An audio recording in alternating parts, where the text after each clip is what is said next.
When are you going to be done with wasting your potential? When are you going to be done with endlessly scrolling through your phone day after day, week after week, month after month, year after year? When are you going to be tired of being unmotivated, undisciplined, and just stuck in the cycle of a life that's living you and you not living your life? In case you didn't realize, we're almost at the halfway mark for 2024. If anything I said resonates with you, I want you to know it's never too late to exit your lazy girl era and enter into your best, productive, most leveled up self and completely change your life. And before you think I'm just attacking you, I promise you I'm not. I'm speaking from my own personal experience. For years, I found myself stuck in this rut. It's like you know what you should be doing, but you can't. There's a blockage. There's something that is keeping you from your potential. And I'm here to tell you that the thing that's keeping you from your potential is you. You are the master of your universe. Anything that you design in your mind will become your reality. I was somebody who never felt like I had complete control of my life or the situations that would happen to me until I realized that despite my need to control the things around me, the only thing that I ever had control over was myself. And once I realized that, my life completely changed. Today, I'm going to be sharing with you 7 habits to instantly exit your lazy girl era and completely level up and upgrade your life. I promise you this is not clickbait. If you start incorporating these things today, you'll become an instantly different person by tomorrow. Hello, beautiful people. My name is Lana. And if you're ready to enter your it girl era and completely take control of and change your life, you're in the right place. So make sure you grab your notebook,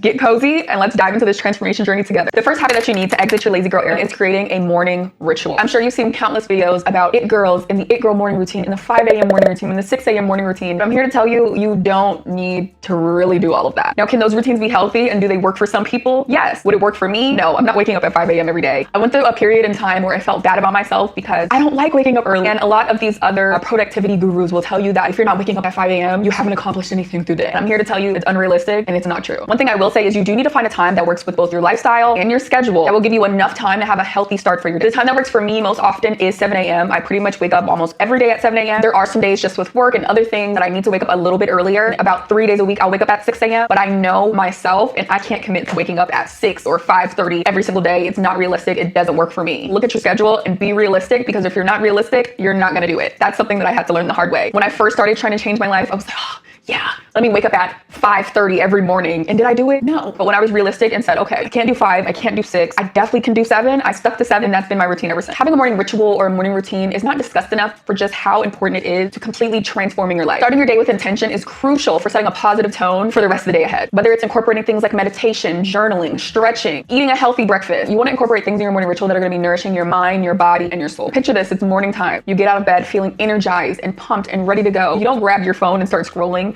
and instantly brain rotting before you even start your day. Instead, you feel refreshed, energized, just overall ready to conquer your day. I'm telling you, this is the power that lies within a morning routine. By starting your day with intention, you're already setting the tone for success. Now, you may have already seen videos where people are doing 5 million different things for their morning routine. The reason why I wanted to call it a morning ritual and not a morning routine is, to me, something that's a ritual is very personal to you. To me, it almost describes the fiber of your being, the essence of you, why you are the way you are, things that make you feel good, things that make you feel energized. And these are the things that you want to incorporate in your morning routine. For me, for example, I love taking a shower every single morning. It makes me feel good about myself. It makes me feel energized. Another thing I like to do is make a cup of coffee or a cup of tea and stand by the window and just soak in sunlight before I even touch my phone. Anytime I get sunlight, it's almost an instant natural serotonin boost that I may be looking for if I'm scrolling through my phone. So before you even scroll through your phone, try to get some sunlight. Another thing that I like to do in the morning is journal. And I'm not always journaling the same thing. Sometimes I'm discussing the dreams that I had last night or my intentions that I'm setting for the day, things that I want to accomplish, things that may be on my mind. Journaling is great stress relief and it's a confidence booster, but we're definitely going to talk more about that later in the video. In order to help you create your own morning ritual, I encourage you to do just a couple things. The first thing would be to figure out a consistent time you want to wake up every day. Consistency is one of the most important things that you need to have to bring about any change in your life. And that can even be something as simple as setting a time to wake up in the morning. The next thing I want you to do is just start with 1 to 2 things that you're going to incorporate into your morning ritual, and you're going to build upon that. Once you can master those 1 and 2 things, then you can add another and another and another, because it's the small habits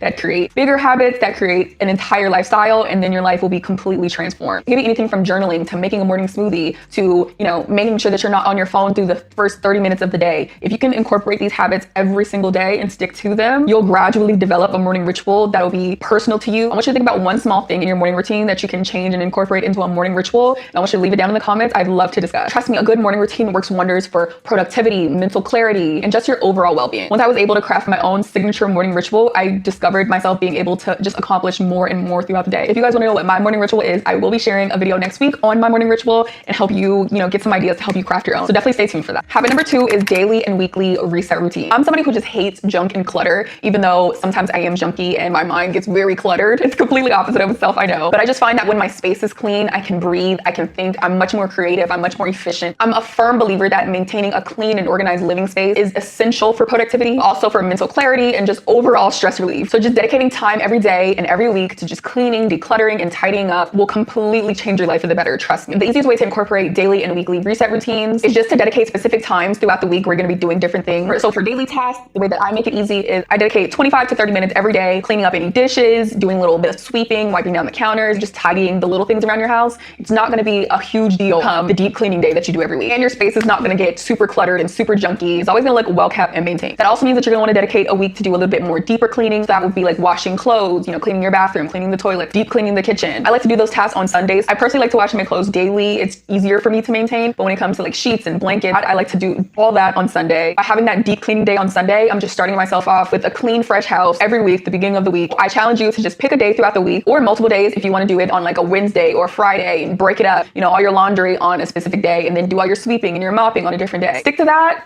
and your life will be good. By incorporating these daily and weekly reset routines, you're gonna end up creating a more harmonious environment in your home, and it's just gonna support your overall well-being and productivity. Trust me when I tell you that a clutter-free space equals a clutter-free mind. Habit number 3 is to nourish your mind with positivity. Listen, I'm gonna be honest with you guys. I love trash reality TV as much as I'm sure a lot of you do. Wendy Williams was one of my guilty pleasures. I love Real Housewives of Atlanta. I love all those shows, but I just realized that it had too much of a hold on my mind. Not only that, but just celebrity gossip, social media. While it is a place that has so many opportunities and so many positive things going on and has done so many positive things in my life, there is such thing as overconsumption. And let's be frank, a lot of that stuff is very negative and it fosters a negative mindset. Just like a lot of people say that, you are who you're around, you are who your friends are, you are who you date. It's the same thing about you are who you listen to, you are what you watch. If you're watching things that have a lot of negativity and fighting and drama and gossip, that stuff subconsciously, unfortunately, is gonna start leaking in your mind. So that's why I think it's so important to take a pause and also surround yourself with uplifting content that inspires personal growth and development. Whether it's things like physical books, audio books, YouTube videos like this one, or podcasts. You want to always be constantly feeding your mind with positivity because this is going to drastically and dramatically change your outlook on life. And it's really super easy to start integrating uplifting content into your daily routine. The way that I started was by listening to different podcasts and audiobooks while I was doing chores around the house, while I was driving, while I was getting ready and doing hair and makeup for videos like this one. And you can listen to them while you're exercising. I also really love to set aside time in the morning and in the evening to just read pages out of a book. Actually physically reading pages out of a book. I have so many different self-help books that I like to read. I'll put some that I'm reading right now here. Let me know if you guys want a more in-depth video on these. I also love listening to different podcasts on things that I'm interested in as far as finance, real estate investing, the creator space, self-discovery and self-improvement. Those are all things that I love listening to because it's something that you gain something from. You're gonna become a little bit of a better person after one podcast episode than just watching, the latest trash reality TV video. So it's all about moderation. Now, do I still watch reality TV? Of course, but everything is in moderation. I like to do a 70-30 rule. So 70% of the content that I consume is positive and uplifting and teaching me things, and 30% is for entertainment. And that's something that you guys can do as well. Protect your mind and always try to nourish it with as much positivity and uplifting and education as possible. Trust me, if you do this, your future self will thank you for it. Habit number 5 is dating yourself. Prioritizing yourself in this season of leveling up and exiting your lazy girl era is a non-negotiable. You need to be scheduling regular date nights with yourself where you're doing activities alone that bring you joy and self-fulfillment. Whether it's pampering yourself at home, taking yourself out to dinner, taking yourself to the movies. Prioritize self-care and self-love. Contrary to popular belief, self-care is not a buzzword. It's a necessity, and you should treat it as such. And while it may seem wonky or uncomfortable at first, I urge you to prioritize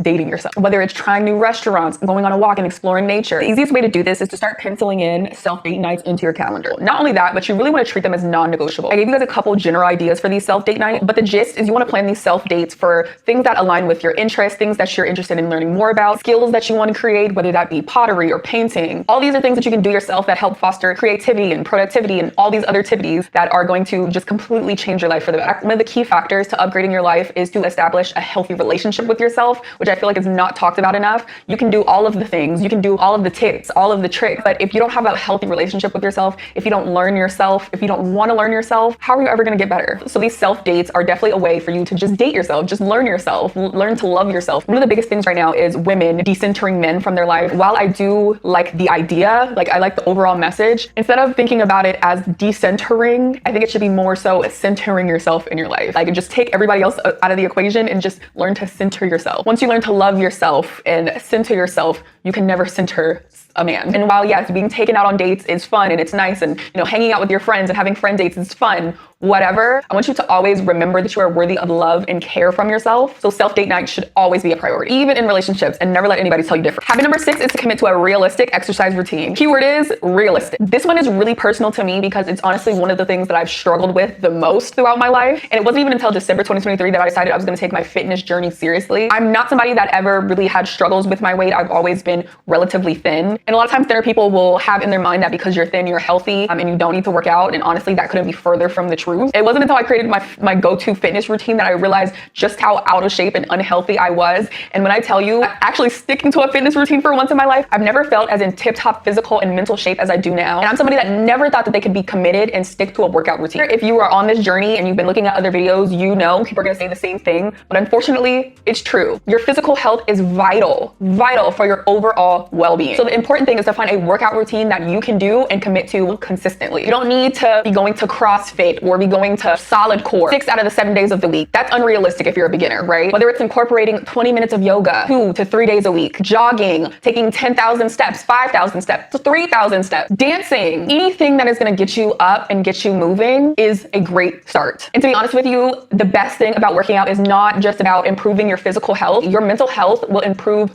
drastically. And I always thought when people would say that you're lying, you're dragging it. But as somebody who works out 5 to 6 days a week, I have never felt better. I didn't have so much love and joy just to be alive as I do when I leave the Pilates studio. I am not an expert, and I will never pretend to be an expert, at least yet, on fitness. But one thing that definitely helped me create a fitness routine that worked for me, that I was excited to do, was ClassPass. I went to so many different classes that made me cry, classes that were too easy, classes that were just crazy hard, until I discovered classes that work for me, instructors that I love. For me, I love Pilates. I do mat Pilates, I do Legree Pilates, like solid core, and I also do reformer. Pilates is that girl for me. I also do yoga, hot yoga, power yoga, things that help me move my body, but are also very intentional. I've never left a class where I felt worse than when I came in. I always feel so much better. You don't have to be like me. Trust me, I wasn't like me starting out. I just started working out in December because I wanted to get ahead of the curve on a New Year's resolution, because in my mind, when I want to do something, I have to do it right then and there, or else it's never going to get done. I started December 1st and I went to the gym ever since then, or I went to classes, or I just moved my body ever since then. And that's what I encourage you to do also. You don't have to set the largest goals. It's just about setting goals.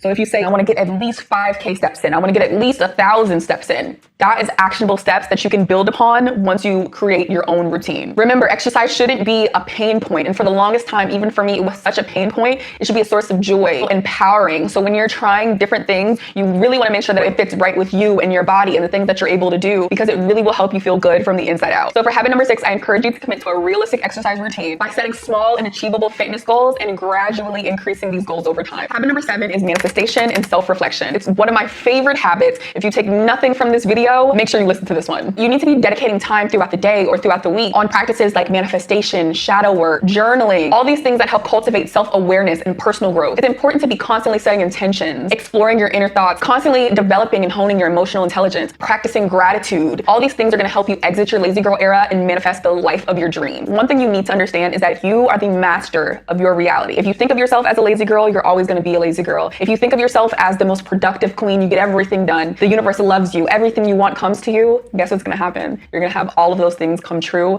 time and time again. I wouldn't be where I am today if it wasn't for constantly manifesting the things that I have in my life. Even being able to talk to you guys right now is a manifestation. Told myself every single day in the mirror 4 years ago. And I know that if you're new, manifestation can be hard. It's new territory. It's uncharted waters, but it's actually very easy. Manifestation can be broken down as simply and as plainly as speaking the life that you want as if it's the life you already have. So rather than say, I want to be a full-time creator, you say, I'm so grateful that I'm able to create content full-time. Rather than say, I want to move to a new apartment, you would write down things like, I love my new apartment. I'm grateful for the universe to providing me a new apartment. You want to speak as if these are things that you already have, because it is. If you say it, it's going to become your reality. And I can talk a little bit more about manifestation in a different video, but if you're having trouble with manifestation, I'm going to put these 5 manifestation journal prompts on screen that are going to help you start your journey with manifestation. Not only that, but you always want to take time to reflect on your experiences, your emotions, your goals, and use these insights insights that you get from working through these things to help you guide your actions and your decisions moving forward. Remember, you are the master of your universe. You are in control of your world, and you have the power to shape it as you so desire. So definitely embrace manifestation and self-reflection and journaling on your journey of self-discovery and transformation,